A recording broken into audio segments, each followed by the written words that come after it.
تعزیرات پاکستان اور ضابطۂ فوجداری اس بر صغیر پاک و ہند میں انگریز کے عطا کردہ قوانین ہیں۔ تعزیرات پاکستان جو کبھی تعزیرات ہند کہلاتی تھی 6 اکتوبر 1860 کو نافذ کی گئیں۔ انگریز کو لال قلعہ دہلی پر یونین جیک کا پرچم لہرائے صرف 3 سال ہوئے تھے۔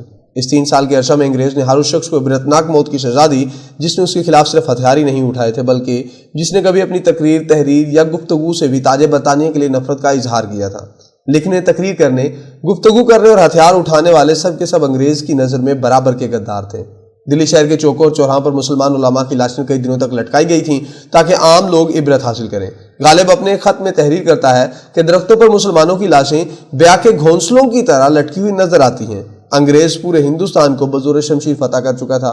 1757 میں بنگال کی جنگ پلاسی کی جیت سے لے کر 1857 کی جنگ آزادی تک کی پوری ایک صدی انگریز کی مقامی حاکموں سے لڑائی کی صدی ہے۔ میسور کی ریاست سب سے سخت جان تھی جس کو فتح کرنے کے لیے 1767 سے 1799 تک انگریز نے 4 جنگیں لڑیں اور آخر میں میر صادق جیسے غداروں کی مدد سے ٹیپو سلطان کو شہید کر کے میسور پر قبضہ کیا گیا۔ برطانیہ کے شہر ڈامرا کی پہاڑی پر ایک قلعہ ہے جسے میوزیم کا درجہ دیا گیا ہے۔ اس میں ٹیپو سلطان کی تلوار، زرہ بختر اور دیگر اشیاء رکھی گئی ہیں۔ یہ اشیاء ڈمرا کے رہنے والے اس سپاہی کو ملی تھیں جس نے ٹیپو سلطان کو شہید کیا تھا۔ ان نوادرات پر ایک عبارت درج ہے: ٹیپو سلطان کی موت انگریز کے لیے اتنا بڑا واقعہ تھی کہ پورے ملک میں خوشی کی وجہ سے چھٹی کر دی گئی تھی۔ آخری مارکہ 1849 میں گجرات کے قصبے چیلیاں والا میں ہوا جس میں فتح کے بعد پنجاب سے سکھوں کی حکومت کا خاتمہ کر دیا گیا۔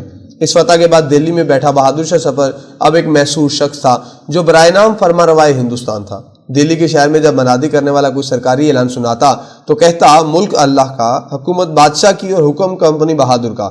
ان حالات میں جب جذبہ جہاد سے سرشار چند افراد نے کمپنی بہادر کے خلاف بغاوت کا اعلان کیا تو پورا ہندوستان 2 حصوں میں تقسیم ہو گیا۔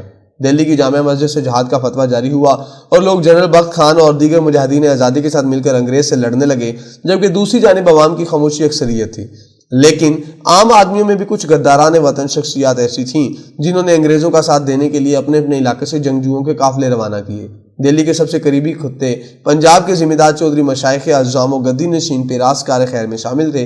ہندوستان کے ہر خطے کا ایک میر جعفر اور میر صادق تھا جس نے اپنی نگرانی میں قافلے روانہ کیے اور انہوں نے مسلمان بادشاہ بہادر شاہ ظفر کی حکومت الٹنے اور انگریز کا اقتدار قائم کرنے میں انگریز کی پوری مدد کی۔